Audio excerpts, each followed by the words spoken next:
This is NBC Nightly News, Tuesday, January 7th, with John Chancellor reporting from the NBC News Center in New York and David Brinkley's Journal from Washington. Good evening. The Chrysler Corporation, reflecting the current crisis in automobile sales, said today it will cut prices on new cars and light trucks by as much as $400 a vehicle.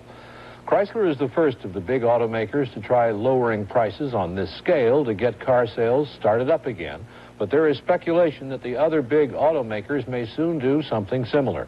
All of the companies yesterday announced the worst sales figures in many years.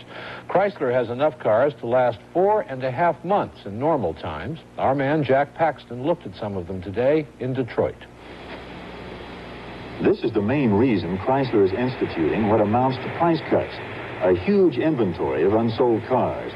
This is Detroit's fairground. It's been turned into storage space because cars piled up until Chrysler had no place else to put them. Until recently, the law of supply and demand had not been operating in the auto industry. That law says when demand goes down, so do prices. But as demand for cars has fallen off, prices have been rising. Chrysler's $200 to $400 rebates are the first important move back in the other direction. Some Chrysler dealers think it will help. Well, it's just fantastic. I've been selling cars for 20 years and never heard of any manufacturer giving cash refunds to a customer. I think it's terrific. I think it's going to help our business immensely. Chrysler is taking a gamble. No one knows whether a price cut at this point will induce people to buy more cars. General Motors and Ford are said to be considering rebate plans similar to Chrysler's. Those companies may simply be waiting to see whether Chrysler's gamble pays off. If it does, it could be the start of a trend toward lower, or at least stabilizing, car prices. Jack Paxton, NBC News, Detroit. There were various reports from the White House today on what the president may propose to do about the consumption of foreign oil. UPI reported this afternoon that Mr. Ford is making final decisions on two conservation plans. One would raise the price of gasoline a penny or two a gallon. The other would produce a 5-cent increase. And the Commerce Department, according to the Associated Press, is putting together figures which will show that the U.S. economy last year made its worst performance since the end of the Second World War. The decline in the gross national product was about 2%. The forecast is for further significant decline in the first quarter of this year and very moderate decline in the second quarter. Also in the news today, the loss of a South Vietnamese province and its capital to North Vietnam. We'll have a special analysis on that story. Carl Stern will be reporting on the next stage of the Watergate story, parole for some of those who are now in prison. And from Tennessee, we'll see the startling results of a plan by farmers to sell meat directly to customers, bypassing the middlemen. Those stories and others in a moment.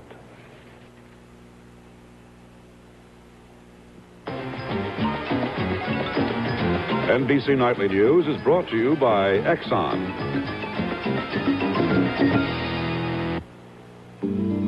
This is an oil field near Ardmore, Oklahoma, managed by Exxon. Many people think that huge underground lakes of oil are found under pumps like these. Well, there's no such thing. If you could look underground, you'd find that oil is actually trapped inside porous rock. Trapped so that for every gallon that flows out to the well under natural pressure, 3 to 4 gallons stay behind. Back on the surface, Exxon is doing something to get more oil out of the rock. Water injection wells like this one pump large quantities of water deep into the oil-saturated rock. This water under pressure moves more oil through the rock toward the well. For over 30 years, Exxon has been using water flooding and other techniques to get out oil that might otherwise have been trapped forever. And today, America needs this additional oil more than ever before.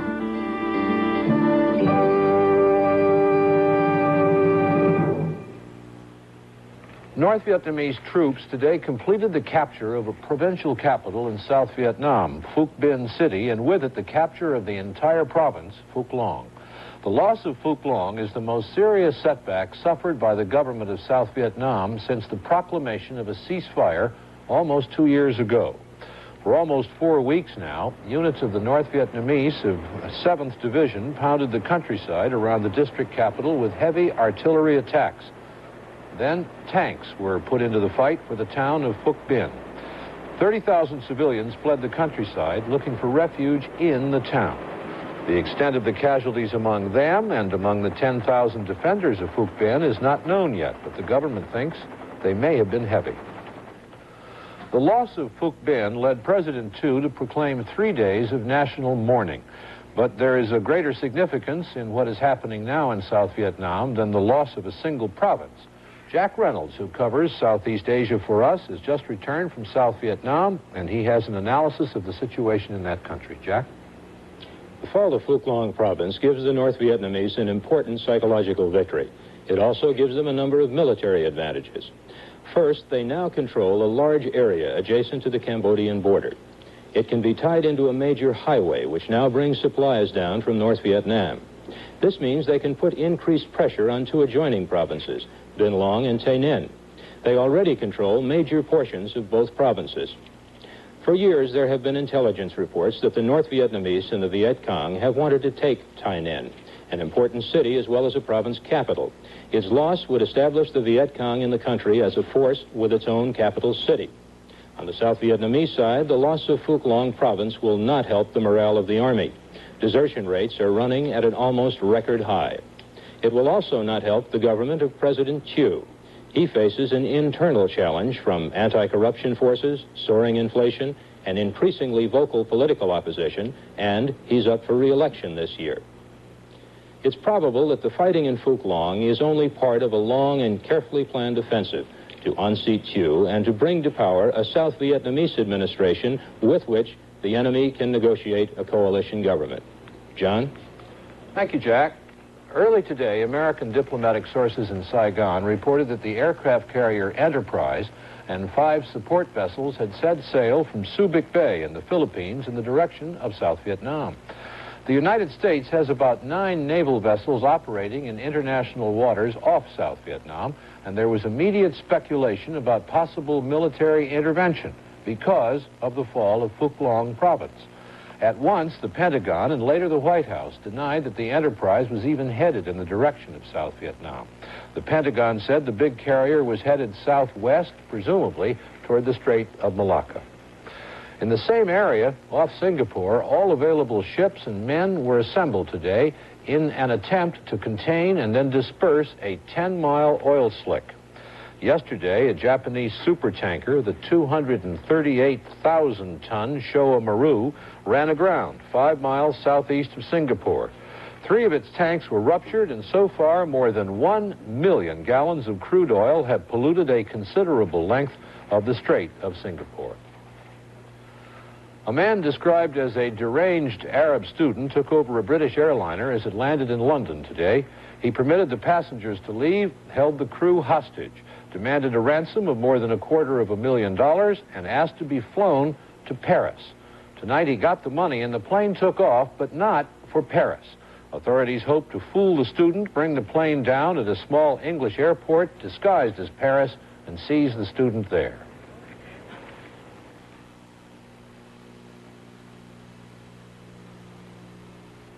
These students are Exxon retailers keeping up to date with the latest automobile service methods. This class in Columbus, Ohio, is just one of the many Exxon offers. Joe Schaefer is the teacher. It doesn't all happen in the classroom, though. For example, I teach them an easier way to do disc brakes.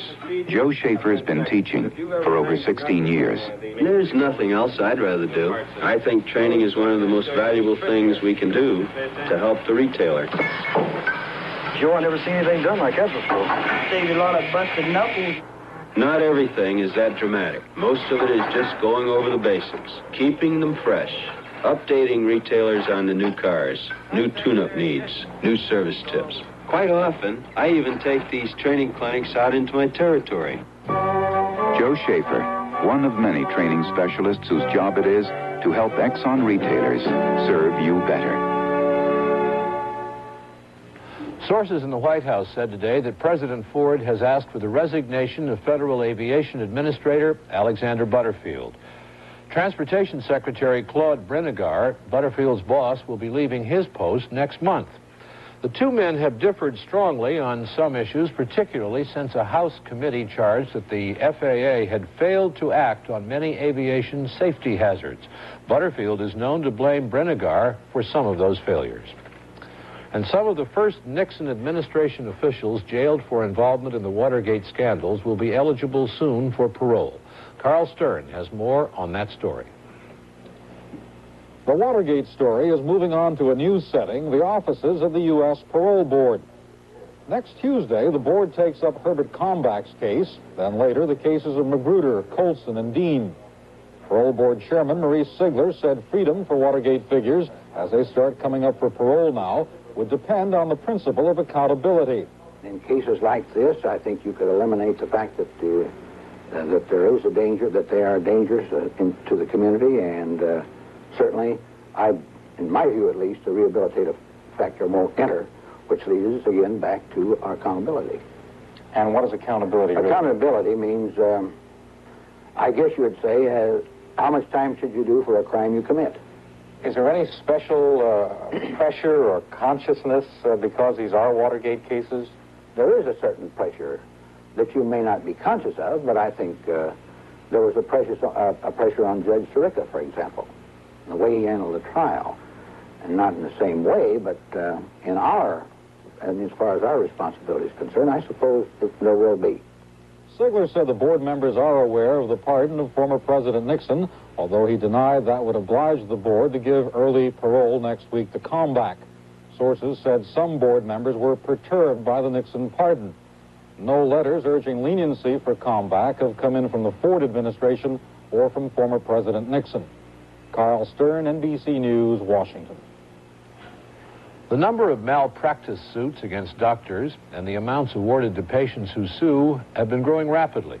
Some insurance companies say they no longer can afford to write malpractice coverage. And the Secretary of Health, Education, and Welfare says he will hold a conference tomorrow to see what can be done. Several states have been affected, but the problem is worst in New York. Robert Hager has a report. Here in New York, one of the biggest malpractice insurance companies has gone bankrupt. Another has canceled its policies to avoid going bankrupt. And the one company still willing to insure most doctors here says now that it too is going to cancel its policies effective July 1st. New York doctors already pay the highest rates in the country for malpractice insurance. High-risk doctors, orthopedic surgeons, and neurosurgeons paid $7,000 a year in 1973 for a normal $1 million in coverage. In 1974, this went up to $14,000. And now the leading company has proposed that each orthopedic and neurosurgeon pay more than $41,000 a year for insurance. Still, insurance companies contend they're losing money. A committee of the New York legislature is looking desperately for a solution by July 1st. One proposal is to force all insurance companies in the state to share malpractice business, to spread the risk. Yesterday, the committee heard the head of the New York State Medical Society. We're only humans. We can do certain things. We can save lives. We have to take risks. We have to take judgments at 2 o'clock in the morning, whether you're going to operate or not. You have to weigh the risk of whether you're going to save that person or not. This is not infallible. This is not 100%. But if every person is going to turn around and sue because they don't get the result they want to get, or they don't live indefinitely, sure, the rates are going to go to a few thousand%. You've got to make some kind of sense out of this malpractice because it's a jumble. It's a mess now. Doctors think the committee should also examine the way malpractice lawyers are paid. Lawyers like New York's Charles Kramer take cases on a contingency basis. If the patient wins, the lawyer gets 1/3 of the judgment. If the patient loses, there's no fee. Kramer accepts about 100 malpractice cases a year. We like to think that our track record's pretty good. What's the size of the largest verdict that you've ever won? Well, the largest verdict I've ever gotten from a jury in a malpractice case is $1 million. I think people become... Doctors like neurosurgeon William Bloom say contingency fees unfairly encourage patients to sue. This is the system whereby a lawyer is actually a business partner of his client. He takes a percentage of the winnings, so to speak. Dr. Bloom was sued a few years ago. Tied up in litigation, 3 years. He spent 6 weeks in a courtroom before he was found innocent. That takes a toll, not only on the doctor, but on his other patients. Once you've been stung by malpractice claims, you practice in a defensive fashion. You think about what might happen in all medical practice. You no longer think about, well, whether you've done the right thing, but can you prove it? In order to prove it, you've got to have x-rays, laboratory examinations, and consultations, and this makes medicine expensive. The patient, of course, pays for the extra tests and indirectly for the doctor's high insurance premium. And so the malpractice suits aimed at protecting patients cost everyone more in higher medical bills. Robert Hager, NBC News, New York. A private group of research scientists has concluded that there is still no reliable information on how dangerous it is to smoke marijuana. These scientists had a closed meeting yesterday in Washington, and afterwards they said they have no good answers for people who ask them if marijuana is a health hazard. And they said it could be 5 years before they know for certain. Other studies reported on this program indicate that marijuana may retard sexual development, cause birth defects, and damage memory.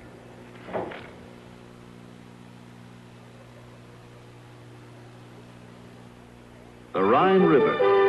Its waters sweep below historic castles, through majestic gorges, and past an oil refinery run by an Exxon affiliate near Karlsruhe, Germany.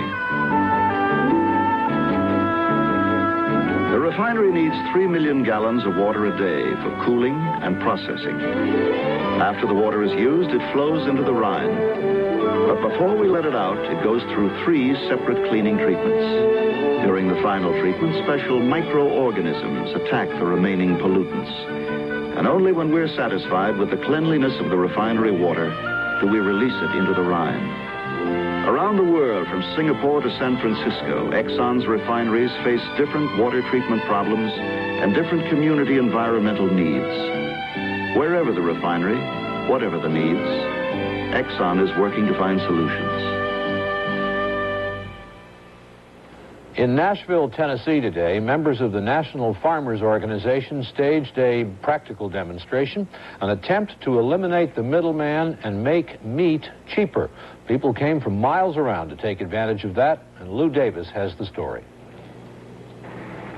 National Farmers Organization officials say meat is costing the consumer too much and not enough money is going to the farmer. So the NFO decided to eliminate the middleman and stage a protest sale. But the NFO found it wasn't easy. Organization officials say the processors in the Nashville area refused to process the meat because they were pressured by the distributors and the supermarkets. Finally, they found a small custom slaughterer 200 miles away who agreed to process the meat for the sale. State meat inspectors were on hand to ensure that the meat met state standards. 8 cows were slaughtered, 500 pounds of ground beef were packed. The NFO announced it would sell each 5-pound bag for $4. People began lining up here at 7 o'clock, 2 hours before the meat sale was supposed to start. They had to begin selling meat an hour early because the crowds got so big, and by 9:30, all of the meat was gone. Traffic was backed up on the interstate highway for 5 miles as people tried to get to the site of the sale. Many abandoned their cars at the side of the highway and walked to the truck where the meat was being sold. Ground beef had been selling for more than $1 a pound in the big supermarket chains here. The price has come down since the NFO announced plans for this sale, and some stores today were advertising prices lower than the NFO price of 80 cents a pound. Yet thousands drove the 15 miles from downtown Nashville to buy here. It's kind of fun, though. I just wish we could get more than 5 pounds. The price isn't that much cheaper than the supermarkets. No, it's not, but it's supposed to be better meat. I think it's wonderful to back the farmer to get back, to bring America back to America. Thank you. Sir, why are you standing in line like this to buy your meat? Well, I ain't got no more sense, I reckon. Dave Goolsby, who organized this sale, emphasized he's not trying to get into the retail business, but he only wanted to prove it could be done. Farmers have got their backs against the wall in our cattle, sending them through this rotten market that we have right now. And consumers feel like it's rotten, too, because they're getting a dirty deal at the marketplace. And this is a way to make us a little profit and yet get good quality meat to the consumer. There was still a long line of cars waiting when the meat was sold out, and Goolsby said there would be more sales like this one in other parts of the state. He said he could have sold at least another 4 tons of ground beef today. Lou Davis, NBC News, Nashville, Tennessee. Gold prices continued to fall on the European markets today. Gold has gone down $30 an ounce in the last 8 days. Much of that decline has been attributed to the fact that Americans have shown little interest in buying gold now that it's legal. David Brinkley thinks the European gold speculators would have expected that if they knew Americans a little better. David? Gold dealers and speculators could hardly wait for Americans to start buying gold again. They ran advertisements promoting it, and the European price kept rising in happy anticipation. But their excitement was understandable.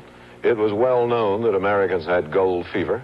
We had all grown up with old movies of the gold rush to Alaska and California, where they did anything for gold, lied, cheated, stole, and even killed.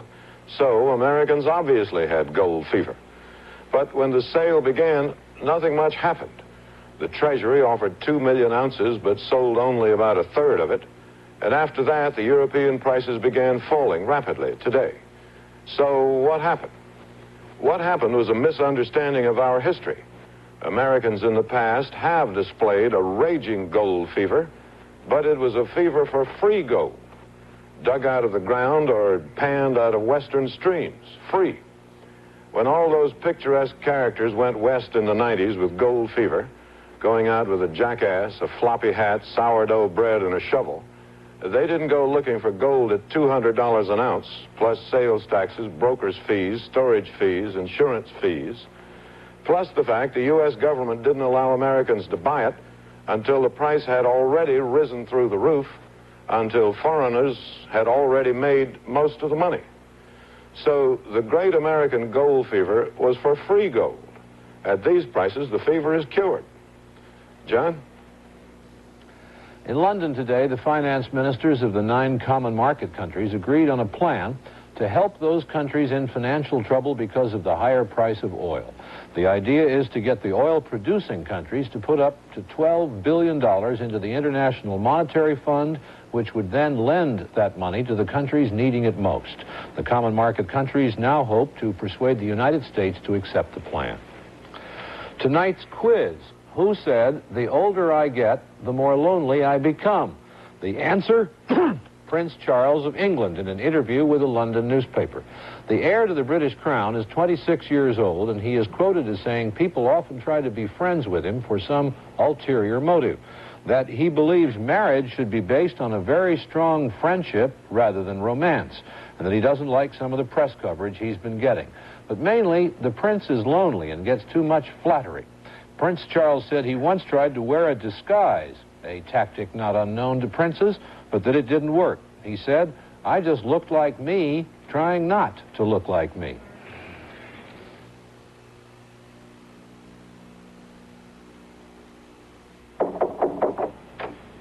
Mr. Walker? Huh? We're here to do the show for you. This winter, you can invite some of America's best theatrical companies to perform right in your living room. Theater groups from Minneapolis, Boston, Washington, D.C., San Francisco, New York.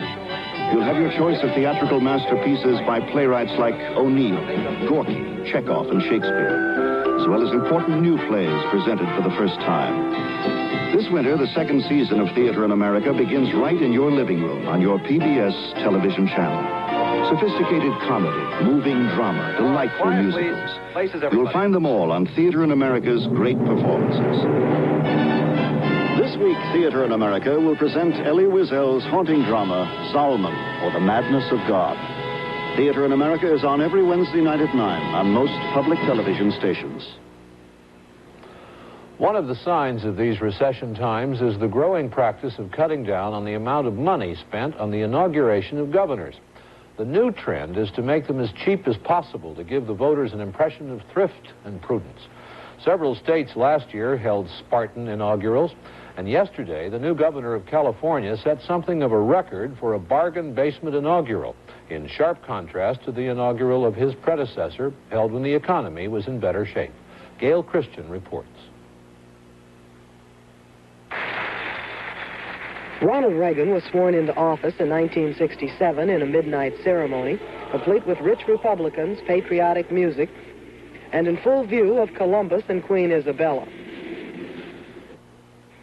California's new governor, Jerry Brown, took the oath on a regular workday before a joint session of the legislature. His parents, former Governor and Mrs. Edmund Brown, were in the gallery, where seats were handed out on a first-come, first-served basis. Reagan delivered his inaugural address on the Capitol steps before thousands of people. He spoke for 20 minutes. With all the profound wording of our federal Constitution, probably the most meaningful words are the first three. We, the people. Jerry Brown spoke for 7 minutes to the legislature with microphones set up outside for anyone who wanted to listen. The weather was bad and the crowd was small. So our first order of business is to regain the trust and confidence of the people we serve. The Reagan inauguration observances lasted 4 days and cost $400,000, mostly in party money. Jerry Brown's inaugural lasted less than an hour and cost less than $1,000. It was a work day. Jerry Brown drove from Sacramento to San Francisco in a state car to meet with Mayor Joseph Alioto. Okay. Mayor, how are you? San Francisco. It's good to be here. The Reagan inaugural included a concert and ended with a ball, which cost $100 to attend. Brown closed out his inaugural day with a bowl of wonton soup at a Chinese restaurant in Los Angeles.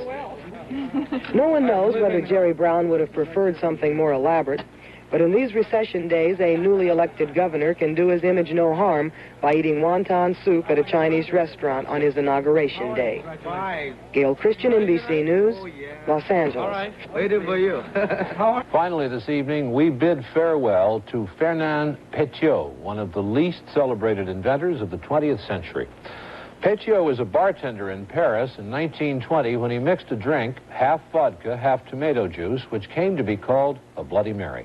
In 1934, as a bartender in New York, he served it, but his employers insisted he call it a red snapper because they thought Bloody Mary was a bit vulgar. But slowly the name Bloody Mary caught on, and that's what it is known as today around the world.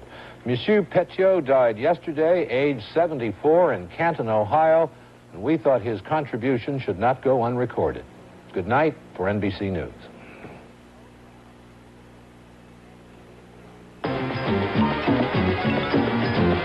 NBC Nightly News has been brought to you by Exxon.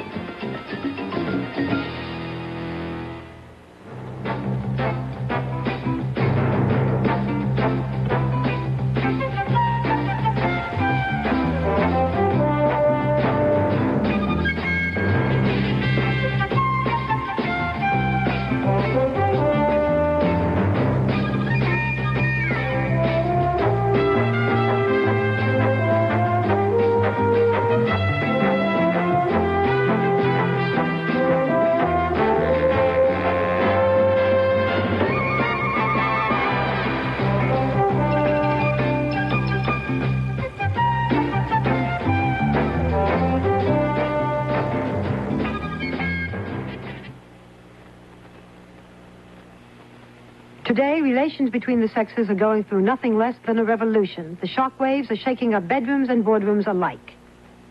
This is Barbara Walters. Join Tom Snyder and me for the extraordinary 3-hour NBC News special of Women and Men this Thursday at 8, 7 Central Time on NBC. How'd you guess the potato chips, dear? I prefer my own, please. You brought your own? Pringles newfangled potato chips. Once you've tried them, other potato chips just don't stack up. Made a new way, Pringles stack inside this airtight stack pack. As many as in this big bag. Sure look better. Tastes better, too. Pringles newfangled potato chips. Once you've tried them, other potato chips just don't stack up. How do you feed 4 or more people for less than $5? Why, you go to Mr. D's and ask for the new Captain's Value Pack. Just $4.99 for 12 pieces of delicious fish, 8 hush puppies, a heap of